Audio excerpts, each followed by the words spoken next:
So today we are going to start with quantum mechanical model. ठीक है, quantum mechanical model क्या है? देखिए, इससे पहले आपने बहुत सारे मॉडल्स पढ़ लिए। थॉमसन मॉडल पढ़ लिया, रदरफोर्ड मॉडल पढ़ा, बोहर मॉडल पढ़ा। देखिए, आपने इस सीक्वेंस में पढ़ा कि हर एक मॉडल के कुछ ना कुछ लिमिटेशंस थी, तो उनको फिर अगला जो मॉडल आया उसमें उनको बेहतर किया गया। ठीक है, तो वैसे ही अब जो इससे पिछला मॉडल आपने पढ़ा था वो था बोहर्स मॉडल। बोहर मॉडल से काफ़ी चीज़ों को आपने एक्सप्लेन करके बताया। हाइड्रोजन के स्पेक्ट्रल लाइंस को एक्सप्लेन किया, फिर हाइड्रोजन के केस में हमने एनर्जी निकाली, वेलोसिटी निकाली इलेक्ट्रॉन की। ठीक है, बहुत कुछ निकाला उसमें, और काफ़ी कुछ चीज़ें ऐसी भी रह गई जो बोहर मॉडल एक्सप्लेन नहीं कर पाए। ठीक है, तो अब हमें क्वांटम मैकेनिकल मॉडल की ज़रूरत क्यों पड़ी? क्योंकि देखिए, उस टाइम पे जब बोहर ने अपना मॉडल ऑफ एन एटम दिया था, उस टाइम पे दो थ्योरीज और आई थी। एक तो थी Schrodinger, first one was the Heisenberg's uncertainty principle, जिसके बारे में आपको पहले बताया गया है। तो उस चीज़ को बोहर मॉडल एक्सप्लेन नहीं कर पाए। उसके बाद de Broglie's dual nature of matter, वो भी आया, उसको भी जो बोहर मॉडल है it fail to explain. Then एक तो आप जानते हैं कि मैक्रोस्कोपिक पार्टिकल्स, ये जो माइक्रोस्कोपिक पार्टिकल्स मतलब लाइक एटम, मॉलिक्यूल और इलेक्ट्रॉन की मोशन को इतने अच्छे से एक्सप्लेन वो नहीं कर पाए। हाँ, हालांकि वन इलेक्ट्रॉन सिस्टम के लिए तो उन्होंने एक्सप्लेन कर दिया, बट वो बेसिकली हम बोल सकते हैं कि classical theory, not the Bohr model but the classical theory was fail to explain. ठीक है, क्लासिकल थ्योरी जिससे पहले की थ्योरी थी that fail to explain the motion of microscopic particle. तो इसकी जो ज़रूरत है वो बोहर मॉडल का के फेल होने पर तो है ही है। साथ में एक और थ्योरी होती है आपकी क्लासिकल थ्योरी। क्लासिकल थ्योरी कौन सी होती है? जैसे न्यूटन के जितने भी लॉज होते हैं आपके, उनको हम क्लासिकल थ्योरी में पढ़ते हैं।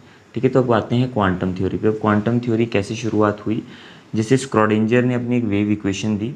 ठीक है, एक वेव इक्वेशन है, काफ़ी बड़ी है वैसे, मतलब एक तरह की इक्वेशन तो आपने मैथ्स में आप इक्वेशंस पढ़ी होती हैं, क्वाड्रेटिक इक्वेशन होती हैं, लीनियर इक्वेशंस होती हैं, क्यूबिक इक्वेशंस होती हैं। वैसे ये एक तरह की वेव इक्वेशन है। ठीक है, वेव की एक इक्वेशन बना दी गई है। ठीक है, अब इसको डिफरेंशियल इक्वेशन भी बोलते हैं। डिफरेंशियल क्यों बोलते हैं? जैसे देखिए, जैसे जैसे आप जो है 11th में धीरे धीरे पढ़ते रहेंगे तो आप आगे जो है काफ़ी चीज़ें आप पढ़ेंगे, जैसे डिफरेंशिएशन आप पढ़ेंगे।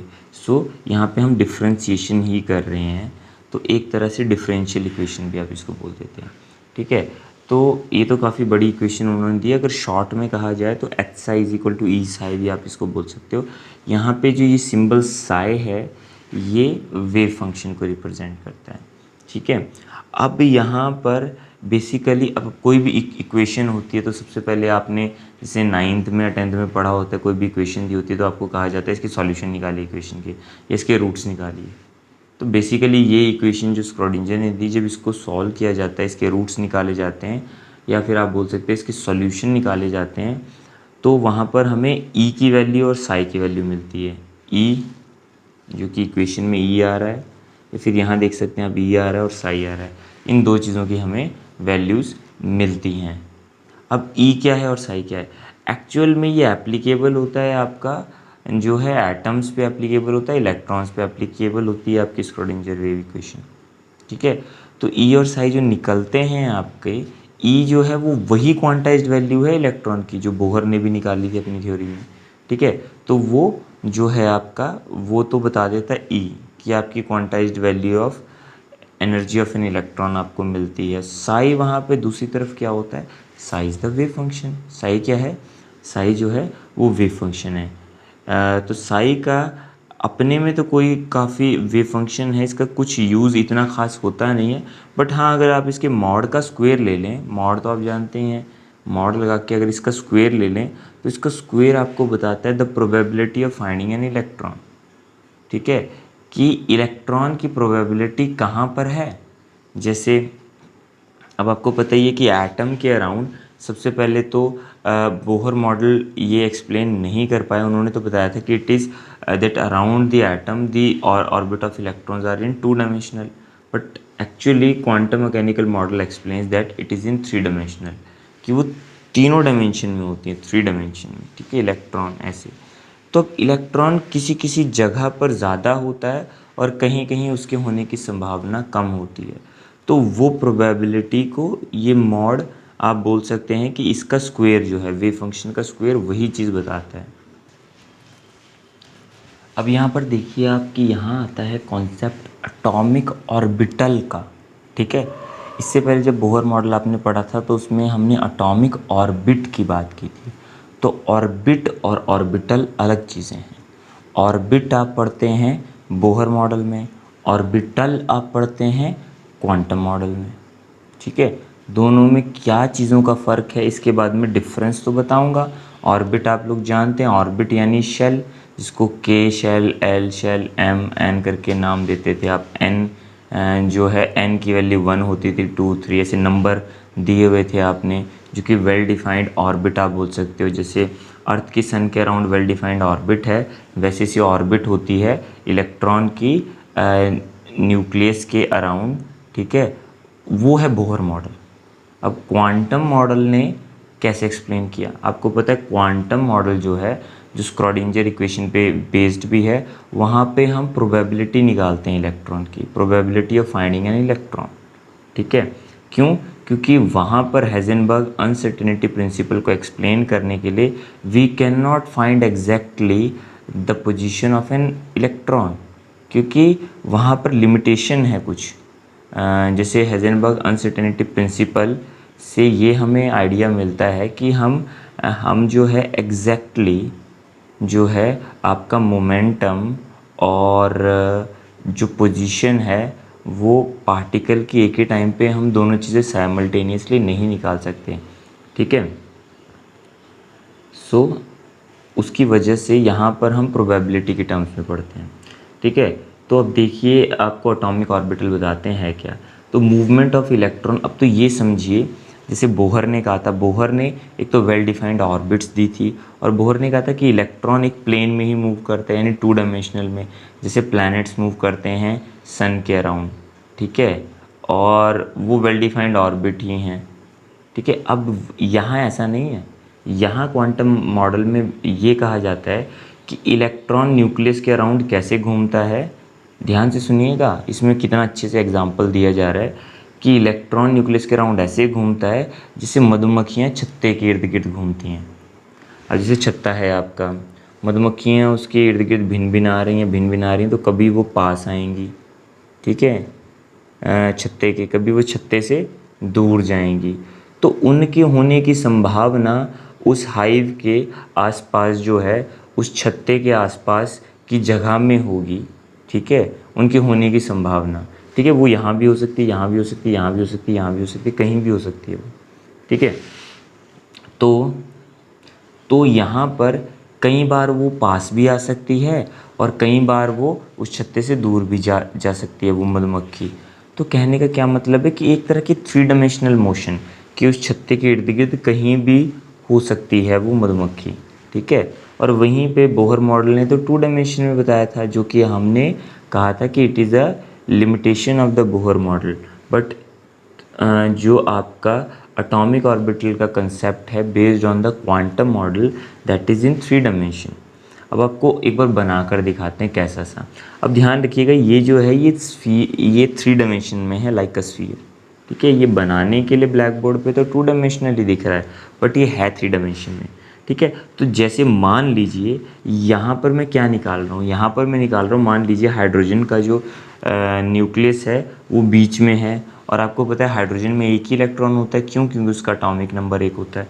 तो उस इलेक्ट्रॉन के होने की संभावना, ठीक है, द प्रोबेबिलिटी देखिए आप लोग 9th-10th में पढ़ के आए हैं, तो मैं ज़्यादा फोकस नहीं करूँगा, सिर्फ मैं प्रोबेबिलिटी को इस टर्म में ही आपको एक्सप्लेन करूँगा कि प्रोबेबिलिटी का मतलब होता है कि कितनी संभावना है होने की। जैसे एक कॉइन को आप टॉस करते हैं, ठीक है, तो वो हेड की तरफ से गिरेगा या टेल की तरफ से गिरेगा, तो आप लोगों को पता है कि 50-50 चांस होता है, ठीक है।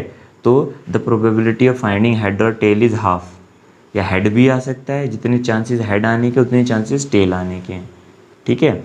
तो कहने का मतलब है कि प्रोबेबिलिटी की टर्म में तो वही यहाँ पर जो ये डॉट्स हैं ये रिप्रेजेंट करते हैं द प्रोबेबिलिटी कि वो इलेक्ट्रॉन कहाँ कहाँ पर हो सकता है, उसकी प्रोबेबिलिटी कितनी है। ठीक है, तो अगर बीच में हाइड्रोजन का न्यूक्लियस है तो उस एक इलेक्ट्रॉन के होने की संभावना ऐसे है, मतलब न्यूक्लियस के पास ज़्यादा है और न्यूक्लियस से जैसे जैसे दूर जाते जाएंगे वो संभावना कम होती जाएगी। ठीक है, तो एक तरह से ये जो चीज़ यहाँ पे रिप्रेजेंट करता है इसको आप इलेक्ट्रॉन क्लाउड भी बोल देते हैं। ठीक है, इस पूरे रीजन को अगर ऐसी प्रोबेबिलिटी अब बनाई जाए, ठीक है, तो इस पूरी जगह को जहाँ पर आपका इलेक्ट्रॉन हो सकता है, ठीक है, न्यूक्लियस के अराउंड, तो वो क्या है, वो जो है उसको आपने इलेक्ट्रॉन क्लाउड बोल देना है। ठीक है, अब ध्यान रखिएगा यहाँ पर बनाया नहीं है बट ये काफ़ी दूर तक होगा, ये इन्फानाइट तक ये प्रोबेबिलिटी चलेगी, क्योंकि अब होने की संभावना तो इलेक्ट्रॉन की कहीं भी हो सकती है। हाँ, कहीं पर ज़्यादा है, जैसे न्यूक्लियस के पास ज़्यादा होगी, न्यूक्लियस से ज़्यादा जैसे जैसे दूर जाते जाएंगे तो वो संभावना घटती जाएगी। बट क्या और किसी पॉइंट पे है, हाँ जी वहाँ पर भी हो सकती है बट वहाँ पर संभावना कम हो सकती है। ठीक है, तो इस सारे रीजन को तो हम इलेक्ट्रॉन क्लाउड बोल देते हैं।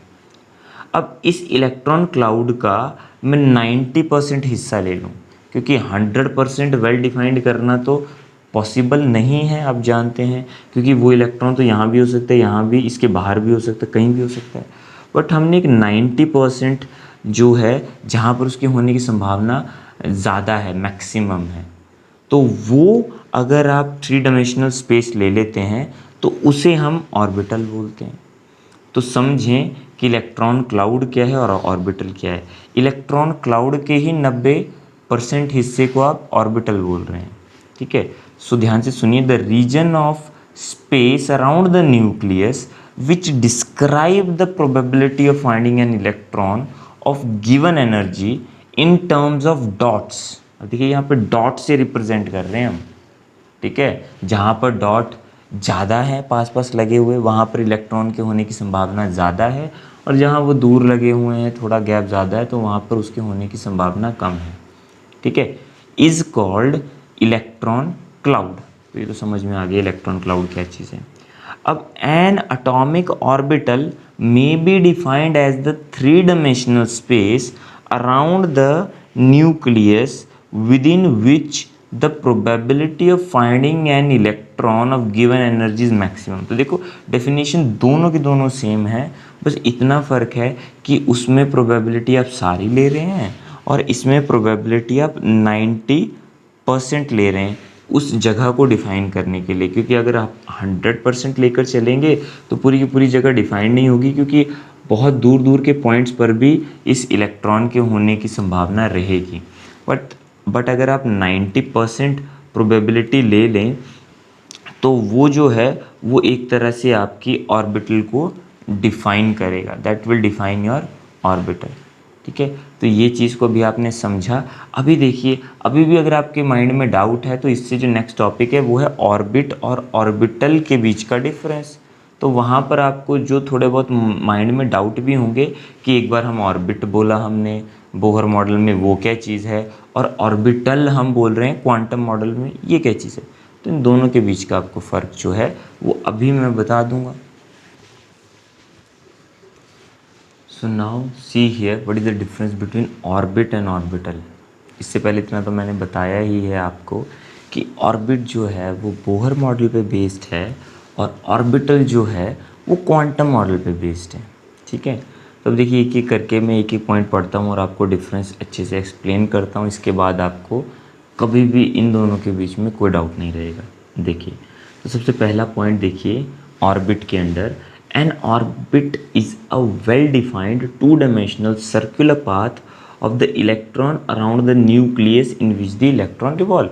सीधी सी बात है, ये बोहर मॉडल पे बेस्ड है। बोहर ने क्या कहा था, बोहर ने कहा था कि न्यूक्लियस के अराउंड इलेक्ट्रॉन वैसे ही चक्कर लगाते हैं जैसे प्लैनेट सन के अराउंड चक्कर लगाते हैं। ठीक है, तो जैसे अर्थ जब सन के अराउंड चक्कर लगाती है तो उसका एक वेल डिफाइंड पाथ होता है, एक ऑर्बिट होती है। ठीक है, उसी में वो चक्कर लगाती रहती है। तो वैसे ही बोहर ने इस पाथ को, सर्कुलर पाथ को, जो कि 2 डायमेंशनल है, एक प्लेन में है, उसको बोहर ने ऑर्बिट डिफाइन किया कि इसे ऑर्बिट कहते हैं। वहीं पे क्वांटम मॉडल में ऑर्बिटल क्या है? अब ऑर्बिटल 2 डायमेंशन नहीं है, ऑर्बिटल एक 3 डायमेंशनल है। तो पहले एक रीड कर लेते हैं। An orbital is the 3 dimensional space around the nucleus with which the probability of finding an electron is maximum up to 90%। ठीक है, क्योंकि हल्का से इससे पहले मैंने आपको इलेक्ट्रॉन क्लाउड बताया था, तो आपको बताया था क्योंकि इलेक्ट्रॉन के होने की संभावना हर जगह ही होती है, तो इसीलिए 90%, अगर उस इलेक्ट्रॉन का 90% रीजन आप ले लेते हैं तो उसी को हम ऑर्बिटल बोलते हैं। ठीक है, तो यानी क्या डिफरेंस है दोनों में, ये तो वेल डिफाइंड होता है। वो आपका 90% तक आप बोलते तो हैं, बट वो इतना आप ये नहीं अच्छे से उसको वेल डिफाइंड आप नहीं बोल सकते। ठीक है, क्योंकि वहाँ पर इलेक्ट्रॉन ऐसा नहीं कि एक ही जगह पर है, कहीं नहीं, उसके होने की संभावना उसके अंदर कहीं भी हो सकती है। ठीक है, कहीं भी हो सकती है उसकी इलेक्ट्रॉन के होने की संभावना। ठीक है, बट हाँ, किसी जगह ज़्यादा हो सकती है, किसी जगह कम हो सकती है, बट कहीं भी हो सकता है वो इलेक्ट्रॉन। ठीक है, so an orbital is the 3 dimensional space around the nucleus within which the probability of finding an electron is maximum up to 90%। ठीक है, ऑर्बिटल के बारे में आपको आइडिया लगा। अब चलते हैं दोबारा से ऑर्बिट के पास। So it represent the planar motion of an electron around the nucleus. तो ये जो ऑर्बिट होती है प्लेन में होती है, एक ही प्लेन में होती है। तो इसका मतलब क्या है कि जो इलेक्ट्रॉन है वो न्यूक्लियस के अराउंड कैसे घूम रहा है, एक प्लेन में घूम रहा है। वहीं पे ऑर्बिटल का सेकंड पॉइंट है, it represents the 3 dimensional motion of an electron around the nucleus. यानी इलेक्ट्रॉन न्यूक्लियस के अराउंड 3 डायमेंशनल में घूम रहा है। इसके लिए आप यहाँ पर एग्जाम्पल भी लिख सकते हैं, बहुत ही इंटरेस्टिंग हो जाएगा ये, और आप लोगों को अंडरस्टैंड भी आ जाएगा बहुत अच्छे से। एग्जाम्पल आप ऑर्बिट के केस में यानी बोहर मॉडल के केस में एग्जाम्पल दे सकते हैं आप, जैसे प्लैनेट रिवॉल्व कर रहे हैं सन के अराउंड, बिल्कुल वैसे इलेक्ट्रॉन न्यूक्लियस के अराउंड रिवॉल्व करते हैं। और ऑर्बिटल में एक आप बहुत अच्छा एग्जांपल डाल सकते हैं समझने के लिए, आपकी अंडरस्टैंडिंग के लिए, जो आपको बताया था, जैसे जो हनी बीज़ हैं वो आप हाइव के अराउंड यानी मधुमक्खियाँ छत्ते के इर्द गिर्द कैसे घूमती हैं। So that is for the quantum model. ठीक है, तो ये बता दिए 3 डायमेंशनल में है, ये बता दिया 2 डायमेंशनल में। अब थर्ड पॉइंट इसका, the concept of N orbit is not in accordance with the wave character of an electron and uncertainty principle. जैसा कि आप जानते हैं ये तो बोहर मॉडल पे बेस्ड है, और बोहर मॉडल का लिमिटेशंस में ये पॉइंट आता है कि वो जो है डी ब्रॉगली जो है डी ब्रॉगली नेचर को, या आप बोल सकते हैं वेव कैरेक्टर, इलेक्ट्रॉन का वेव कैरेक्टर और हेजनबर्ग के अनसर्टेनिटी प्रिंसिपल को वो एक्सप्लेन नहीं कर पाए। ठीक है, तो एक्सप्लेन नहीं करता है, इसके अकॉर्डिंग नहीं होता है। बट वहाँ जो है उसको उसके अकॉर्डिंग ही माना है, क्योंकि हेजनबर्ग ने ये तो कह दिया कि आप उसकी पोजीशन को एग्जैक्टली नहीं निकाल सकते, तो हम एग्जैक्टली निकाल भी नहीं रहे हैं, हम प्रोबेबिलिटी की टर्म्स में बात कर रहे हैं, दैट इज़ नॉट एग्जैक्ट। ठीक है, तो वो होने की संभावना में हम बात कर रहे हैं। So it means it is in accordance with the wave character of electron and uncertainty principle, वो दोनों के अकॉर्डिंग है। उसके बाद यहाँ आ जाइए फोर्थ पॉइंट में, all orbits are circular and disc like. Disc तो आपने देखी होगी, जैसे डिस्क जो होती है आपकी, जैसे आप बोल सकते हैं ना सीडी डीवीडी, तो वो जो शेप होती है वो एक डिस्क शेप होती है।